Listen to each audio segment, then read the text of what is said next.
Hey everyone, welcome back to my channel. My name is Prachi और आज का जो वीडियो है उसका टॉपिक है शादी के बाद मदर इन लॉ के साथ relationship. So before moving forward to the video, don't forget to hit the like button, comment and subscribe to my channel. And if you enjoy watching this video, don't forget to turn on the bell notification so that whenever a new video comes up, you get notified. So इससे पहले कि मैं आपको main topic पे लेके जाऊँ, let me just tell you one story. So first year के vacations के पहले हम लोग को अपने अपने रूममेट्स डिसाइड करने थे किसके साथ हम अपना रूम शेयर करेंगे। And I decided to move in with my friend Nisha. So हम लोग को मिले हुए 1 साल हो गया था एंड आई थॉट कि हम लोग साथ में शिफ्ट हो जाते हैं so that things will be easier. But सबने हमें यहाँ की बात बोली, मुझे भी बोली एंड आई एम श्योर कि उससे भी सबने बात बोली होगी कि हम दोनों का नेचर बहुत अलग है। And I am a chatter box और उससे कुछ खास बातें करना पसंद नहीं है। She is a straight forward person and very Frank. तो सबने ये बोला कि हम दोनों की इतनी जमेगी नहीं और मुझे केयरफुल रहना होगा because you know there are chances कि हम दोनों के लड़ाई झगड़े हो। So I was very worried and I was very scared, even she was, जब हम लोग साथ में रूम में शिफ्ट हो रहे थे। मैं ये नहीं कहूँगी कि डे 1 पे हम लोग बेस्ट फ्रेंड्स बन गए, but as we started spending time together, जैसे जैसे हम लोग साथ में रूम में रहते थे, हम लोगों को एक्चुअल में एक दूसरे की कंपनी बहुत अच्छी लगने लगी। एंड ट्रस्ट में हम दोनों ने साथ में 2 साल रूम शेयर किया और मुझे नहीं याद कि हमारा एक बार भी किसी भी बात के ऊपर झगड़ा हुआ हो। And that was possible only because हम दोनों ने ट्राई किया साथ में रहने का। हम दोनों को एक दूसरे की कंपनी अच्छी लगती थी और सबसे ज़्यादा हम दोनों ने एक दूसरे को समझने की कोशिश करी क्योंकि हमें ये बात पहले से पता थी कि हम दोनों नेचर में बहुत अलग है। And trust me, she is the best roommate I could have ever asked for. And it's been almost 5-6 years। हम लोग आज भी कांटेक्ट में और हम आज भी उतने ही अच्छे फ्रेंड हैं। So I tell you in the end कि मैंने आपको ये स्टोरी क्यों बताई, but let's just move forward to our main topic. जब आप शादी करने का सोचते हो या आप शादी करते हो, आपको बहुत ज़्यादा ये होता है कि आपकी मदर इन लॉ के साथ रिलेशनशिप कैसा होगा, because everybody wants it to be good. हर कोई चाहता है कि बहुत स्मूथ रिलेशनशिप हो, बहुत अच्छा हो। एंड हर किसी के दिमाग में कुछ मिथ्स हमेशा से होते हैं और वो मिथ्स क्यों होते हैं I don't know, but I think ये इसलिए होते हैं क्योंकि हमेशा से हम वही सुनते आ रहे होते हैं कि आपको आपकी मदर इन लॉ को आपको मम्मी बताना होगा। बट ऐसे नहीं होता है, थिंग्स डोंट वर्क मैजिकली। ऐसा नहीं है कि आपको आज पता चला अच्छा ये आपकी मदर इन लॉ है तो ये आपकी मम्मी बन गई। आपको टाइम देना होता है, आपको रिश्तों को समझना होता है और फिर आप एक्चुअल में किसी को अपना मान सकते हो। डे 1 पे आप कभी किसी को अपना नहीं मान सकते हो। सेकेंड, आप ये मान के चलते हो कि जस्ट बिकॉज वो आपकी सास है आप दोनों की जमेगी नहीं। ऐसा ज़रूरी नहीं होता है। Let me tell you very honestly, मैं और मेरी mother in law, and I am not bragging that at all, we get along very good. मतलब हम दोनों की बहुत अच्छी बॉन्डिंग है। इट्स लाइक हम लोग फ़ोन पे 1-2 घंटे लंबी चौड़ी बातें कर सकते हैं and we don't get tired. The only reason is that because हमें एक दूसरे के साथ टाइम स्पेंड करना अच्छा लगता है, राइट। एंड यू नो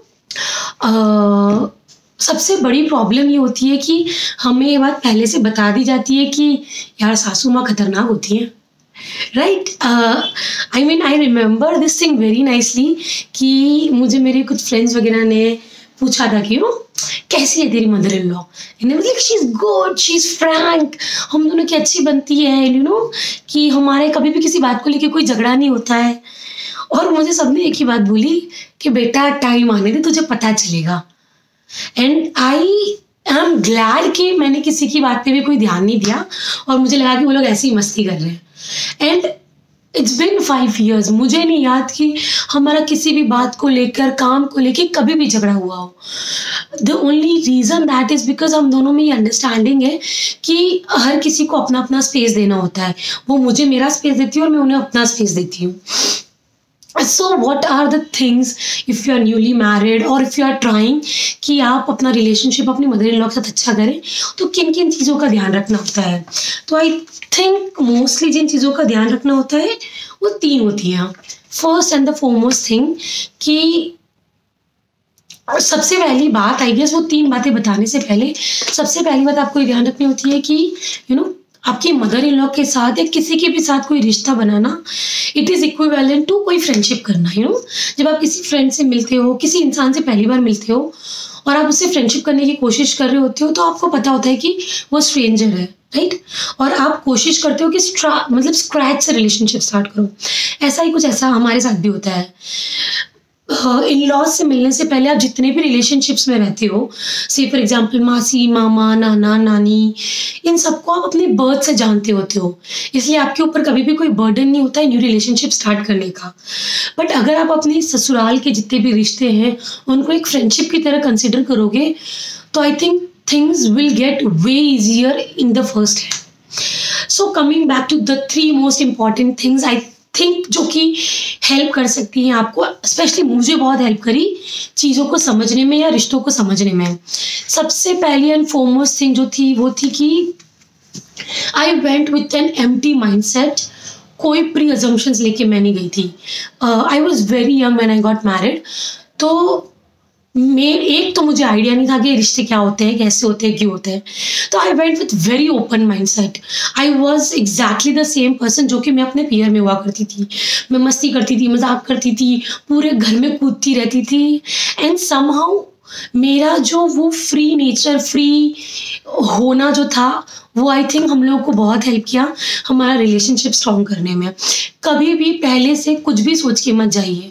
से फॉर एग्जांपल आपको किसी और के बारे में पता चला है XYZ का उसकी सास के साथ नहीं बनता है, या उसके मदर इन लॉ के साथ उसके इतने झगड़े होते हैं, please don't keep that in your mind before going in to your relationship with your mother in law. Because हर किसी का रिश्ता एक जैसा नहीं होता है, राइट? जैसे हर किसी के साथ फ्रेंडशिप एक जैसी नहीं होती है, वैसे ज़रूरी नहीं है कि जस्ट बिकॉज 4 लोगों के रिश्ते खराब थे इसका मतलब आपका भी रिश्ता खराब होगा। Just go with an open mindset and without any pre assumptions के अरे यार क्या होगा, कैसे होगा। आई थिंक आप जितना कम सोचेंगे और जितना फ्लो के साथ जाएंगे उतनी चीज़ें आपके लिए ईजी होंगी। Second thing is give time. अगर आप ये सोचते हो कि आपकी मदर इन लॉ के साथ आपका रिलेशनशिप फर्स्ट डे पे वैसा होगा जैसा आपकी मम्मा के साथ है, तो दैट्स नॉट पॉसिबल, राइट? क्योंकि आप अपनी मम्मी को 25-20 साल से जानते हो, वहीं आप आपकी मदर इन लॉ को मिले हुए आपको कुछ महीने ही हुए हैं। तो गिव इट टाइम। ये बहुत ज़रूरी होता है कि आप चीज़ों को टाइम दो ताकि वो आपको समझ पाए, आप उनको समझ पाओ। ये बहुत ज़रूरी होता है। तो आई थिंक कि जैसे जैसे आप टाइम दोगे चीज़ों को, चीज़ें टाइम के साथ ईजी होंगी, मुश्किल नहीं होंगी। तो पहले से आप ये सोच के चलिए कि हाँ फर्स्ट डे पे चीज़ें स्मूथ नहीं होंगी, but keep a hope in your mind कि things will get easier with time. Third and the most important thing is try to understand them. No matter what, वो आपसे एज में बड़े हैं, उनके पास आपसे ज़्यादा एक्सपीरियंस है, और सबसे बड़ी बात ये होती है कि आप यंग हो। आपके लिए इतनी बड़ी बात नहीं होती है छोटी छोटी चेंजेस करना लाइफ में, बट उनकी एज हो गई है, they are like in their 50s, their 60s, तो उनके लिए मुश्किल होता है अपना माइंडसेट पूरा चेंज करना। अगर कोई छोटी सी बात उनको खुशी देती है, then please do it. Don't think कि अरे मैं क्यों कॉम्प्रोमाइज़ करूँ। It's okay, life is all about compromises. अगर आप थोड़ा झुकोगे, अगर आप 4 स्टेप लोगे, तो 5वां स्टेप सामने वाला अपने आप लेगा। It's okay, and the most important thing is that कि आप अपने, अगर आप ये सोचते हो कि अरे मम्मी पापा तो समझ जाते थे, ये लोग क्यों नहीं समझ रहे हैं, तो आपको ये बात समझनी होगी कि आपके मम्मी पापा आपको आपकी बर्थ से जानते हैं। ये है आपके मम्मी पापा, लेकिन आपको बर्थ से नहीं जानते हैं। तो give them time to understand you, और you take time to understand them. It's important कि आप उनके बारे में समझें, वो जो कह रहे हैं वो समझें, और वहीं पे अगर आपको लगता है फिर भी कि नहीं आप सही हो, तो don't magically expect them to understand you. Magically वो आपको समझ नहीं जाएंगे। आपको धीरे धीरे उनको अपनी बात समझानी होगी कि आप जो कहते हो, आप जो करते हो, वो क्यों करते हो, या आपको क्यों वो चीज़ सही लगती है। देन आई एम श्योर कि वो समझेंगे आपकी बात को। But I think most important thing over here is that hope and willingness. If you are willing to make your relationship work, then there are very high chances that it will work. So I guess, nobody talks about these topics that much. I don't know why, because I think they feel like they are too cliche who talks about all these topics. But I think this is one very important topic when you're about to start a new life. it is important to go with positivity in a new house, in a new home, so that you can not only have a good relation with your husband, you can also have an amazing relationship with your in-laws. And trust me, that is the most thing that you can ever have. And you know, it's fun to have two parents, both the sides, and they love you exactly the same amount of love that you deserve, and give them the exact amount of love that they deserve. And I think life will be way more happier and way more cool. That's all. I hope you guys enjoyed watching this video. If you did, then subscribe to my channel. Thank you.